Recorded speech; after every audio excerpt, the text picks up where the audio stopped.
xisbiga mucaaradka ee wadani ayaa saaka munaasabad ballaaran u qabtay taageerayaal mug iyo miisaan ku lahaa xisbiga maxaafidka kulmiye kuwaas oo ka soo digaragtay xisbigaasi waxaana munaasabad ballaaran oo loo qabtay taageerayaashaasi ka soo qayb galay mas'uuliyiinta ugu sarsareysa ee xisbiga wadani oo uu horkacayo gudoomiyaha xisbiga wadani Cabdiraxmaan Maxamed Cabdilaahi Cirro Marwo Faadumo Siciid iyo wasiirkii hore arrimaha gudaha Soomaaliland iyo sidoo kale Axmed Cumar Xaaji Cabdilaahi Xamarji gudoomiyihii hore gobolka Togdheer waa mas'uuliyiintii dhawaan ku soo biirtay xisbiga wadani iyadoona ay saaka munaasabadani ka dhacday xarunta dhexe ee uu xisbiga ku leeyahay magaalada Berbera xildhibaan Siciid Cilmi Rooble iyo Marwo Faadumo Siciid iyo sidoo kale mas'uuliyiinta xisbiga ee gobolka Saaxil oo munaasabadaasi daahfuray ayaa xisbiga ku soo dhaweeyay taageerayaashani ku soo biiray maantana wadani baa dooranaysaan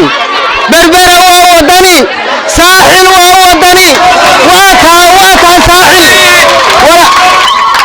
idinku waxaan idin leeyahay reer Berberaay ma dad la dulmiyaa tihiin ma dad la gumaystaa tihiin ma dad hadal loo diidaa tihiin ma dad maxaad xoolahoodii la dafiraa tihiin ilaahay far buu idin siiyay fartiina kaga shaqaysiiya maxay noo balana taasoo waa guul aan idin sheegayaayo magacaynu ku dhimanaa wax ma malafsanayno Berberi magacay ku dhimataa soo maaha soo magaca kuma dhimano inoo doorta idinkoo baqanay haddaa xamaalka tahay iyo haddaad ka dhakhtarka jooga tahay iyo haddii ka baqahaya tahay marka aad gogta gashid ee hadhowta doorashada gelayo idinku arki maysa ilaahay baa ku arkaya wadanigu talaxle xubno ka mid ah taageerayaasha ku soo biiray xisbiga wadani oo iyaguna munaasabadaasi hadal kooban laga siiyay ayaa sheegay inay taageero hil iyo hoob ay la garab taagan yihiin xisbiga wadani iyaguna munaasabadaasi si rasmi ah uga cadeeyay inay taageeradooda ku midayn doonaan xisbiga wadani taageerayaasha xisbiga wadani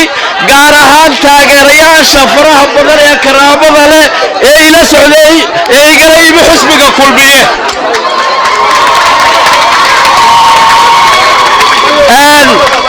waxaan idinka raali gelinayaa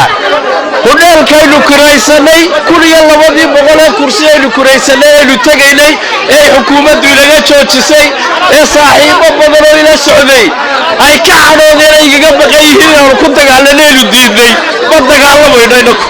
gudoomiyaha xisbiga wadani Cabdiraxmaan Maxamed Cabdilaahi Cirro